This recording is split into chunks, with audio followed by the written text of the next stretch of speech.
الحمد لله. انت كريم يا رب. اكل. انت كريم يا رب. ايه ده؟ ايه اللي انت بتعمله ده يا عم؟ مفيش. بحس اكل حرام مش زباله، انا صبر. بتشيل اكل ايه من الزباله يا حاج؟ انت بتاكله. لا ده انا اخدها ارميها بعيد عشان فيها اكل وعظم يوسخ المكان ويلم النمل. في ايه ماله الراجل ده؟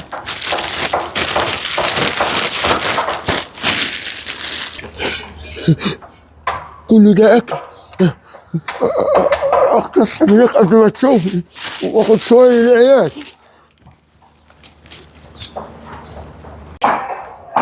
يا ما انت كريم يا رب. الحمد لله. ربنا رزقني، خير ربنا كتير، خير ربنا كتير. الراجل ده مش طبيعي. ما هو مش معقول يعني كده بياكل من الزباله، واكيد يعني مش معاه 5 جنيه يروح يجيب بقى حاجه يفطر بيها. لا، لازم اعرف قصه الراجل ده. بقول لك ايه يا استاذ، هو الراجل اللي هناك ده شغال هنا؟ الحاج عادل؟ ايوه. لا، عم عادل مش شغال هنا للاسف. هو بس بيجي يلم الزباله وبيمشي. حتى عرضت عليه الشغل ان هو يشتغل يعني، بس هو رفض. طيب هو انت تعرفه؟ لا انا ما اعرفوش، اكيد معرفه شخصيه يعني، بس هو باجي بيلم الزباله بتاع المكان وبينظف المكان وبيمشي حتى بدون مقابل، ما بيرضاش ان هو ياخد فلوس. ما بيرضاش ياخد فلوس ازاي طيب؟ مش عارف الحقيقه، هو قصته ودماغه غريبه شويه. اصل انا بصراحه كده يعني كنت قاعده باكل، فهو اخد العظم بعد ما انا رميته في الزباله واكله. نعم. والله دي حقيقه، ووقتها انا استغربت قلت له انت بتعمل كده ليه؟ قال لي لا انا بشيل اكل من الزباله. فبعدين بقول له انتوا بتشيلوا ليه يعني؟ حط. قال لي لا انا اروح ابعده عنك عشان هيلموا على حضرتك النمل. فمش انا مش عارفه. فاهم حاجه، ازاي بياكل يعني العظم وبواقي الاكل؟ مش فاهم ازاي يعمل حاجه زي كده. ما انا كمان مش عارفه بصراحه. يعني ممكن انت تعرف، لو تعرف حاجه عنه قول لي، او لو اعرف اساعده ماشي. لكن بصراحه الطريقه دي ما ينفعش. وافرض عمل كده مع اي ناس غريبه بره، يعني ما فيش في قلوبها رحمه، طبعا عارف الناس. لا اله الا الله. انت زعلتني دلوقتي بكلامك ده. اكيد ما كنتش اعرف يعني ان هو كده. بس في الحقيقه عم عادل ما بيقبلش اي حتى مساعدات.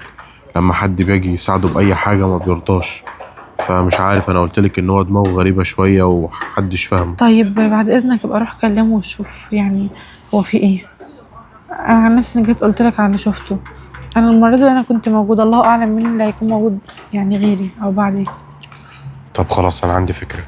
ما تيجي كده نروح مع بعض نشوفه ونتكلم معاه، يمكن نفهم منه اي حاجه. ماشي. ماشي، اتفضلي. السلام عليكم. السلام ورحمه الله وبركاته. يا عم عادل، ايه اللي انت بتعمله ده؟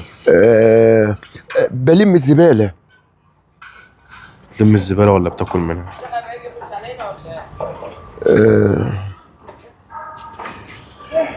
بص يا عم عادل، انا مش قادر افهمك ومش فاهم انت ليه بتعمل كده. على فكره الاستاذه قالت لي على كل حاجه. شفتك وانت بتاكل الاكل من السله بعد ما هي كلت، وده اكيد حاجه ما تفرحنيش. انا عرضت عليك ان انت تشتغل هنا ورفضت، وعرضت عليك مساعده ورفضت. طالما انت مش معاك فلوس ان انت تجيب اكل وتاكل، يا اما تشتغل هنا يا اما تقبل اي حاجه مني. ما ينفعش برضه اللي انت بتعمله ده، اكيد ده مضر بصحتك وما ينفعش. الحمد لله، وربنا كتب علينا كده. يا عم راضين. انت لو محتاج اي مساعده احنا في خدمتك عادي، بس ما ينفعش اللي انت بتعمله ده. ده ممكن يسبب لك امراض، والله اعلم يعني ممكن تكون مزمنه. اللي كاتبه ربنا انا راضي بيه والحمد طب انت لله. بتلم زباله، خد طيب حق ما انت بتعمل كده. بص يا حاج، مش معنى ان ربنا كاتب كل حاجه ان احنا برضو نروح نرمي نفسنا في التهلكه. اللي انت بتعمله ده كده بترمي نفسك في التهلكه، فما ينفعش. ربنا برضو قال لك ان انت تحافظ على نفسك، ان لبدنك عليك حق. يا ابني عايز اقول لك حاجه، احنا كلنا عبيد تحت عرش الرحمن زي بعضينا، وكلنا فقارة زي بعضينا، بس في حاجات بتفرق عن بعضينا، لكن احنا كلنا عند الله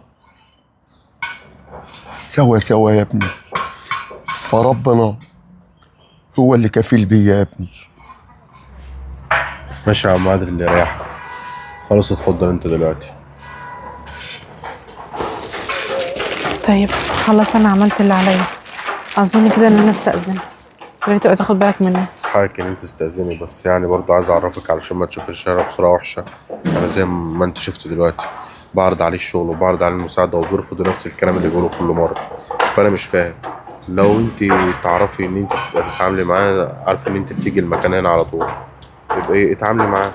يعني لو ينفع تعملي معاه اي حاجة، لان انا الصراحة غلطت، وبعد اللي شفته النهاردة انا اكيد مش مبسوط.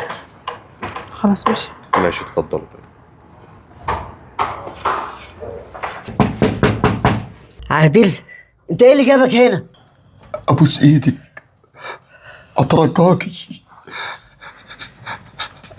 اللي انت عايزاه مني اعمله، بس ما تقوليش لابني اي شيء. لزمان اركنيه، مش عايز ابني يعرف حاجه. اعمل معروف. اللي انا عايزاه منك تفضل بعيد زي ما انت بعيد. كفايه الكارثه اللي انت عملتها زمان، نسيناك، وابنك كمان مش عارفك. ابعد عننا ببلوتك. حرام كتير عليا، ابني قدام عينيا ومش قادر اقول له يا ابني. عقابك وخدته خلاص. احنا عايزينك تبقى بعيد. الرحمه حلوه. مفيش رحمه، ربنا اللي بيرحم. انا مش رب، انا بشر. ارحم من في الارض يرحمكم من في السماء. يا حاجه ابني، انت عارفه يعني ايه ضنا؟ اغلى حاجه في الدنيا قدام عينك ومش قادره تلمسيها، صعب. اعمل معروف، ابوس ايدك. لا تبوس ايدي ولا رجلي. اللي احنا عايزينه منك تبعد عننا. ابنك لو عرف هو اللي هيقتلك. ابني هيعرف منين؟ الا انت قلت له وانا بترجاكي. واحنا بنترجاك تبعد عننا. خلاص على كده. وابنك اوعى يعرف ان انت ابوه. كفايه الكارثه اللي عملتها. متحاسبين على جريمه عدت من 20 سنه، كل ما احاول انساها ما تفكرنيش بيها. انا ما بنساش. خلاص صح. ورينا عرض قفاك وامشي. صح. واياك ثم اياك ابنك يعرف حاجه، هيبقى انت الجاني على نفسك.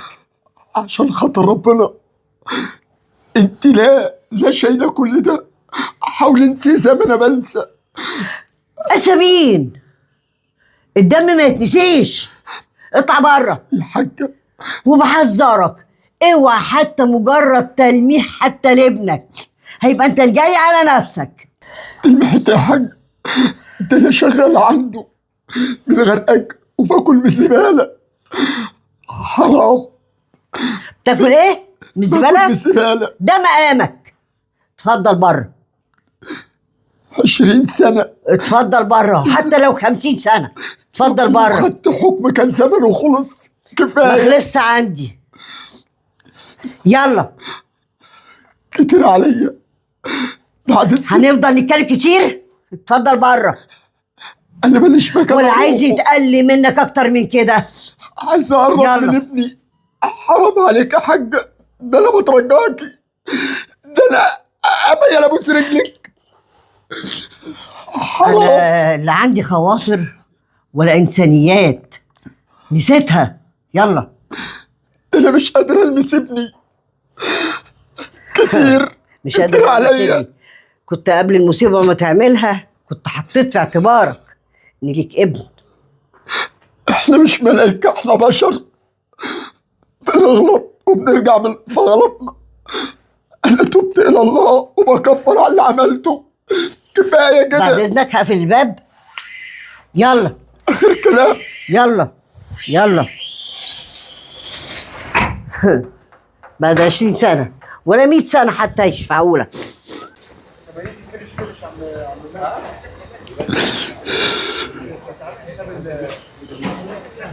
يعني ده ابويا؟ ابويا؟ اما ايه ده؟ في ايه؟ مين اللي مالك؟ كان هنا ده؟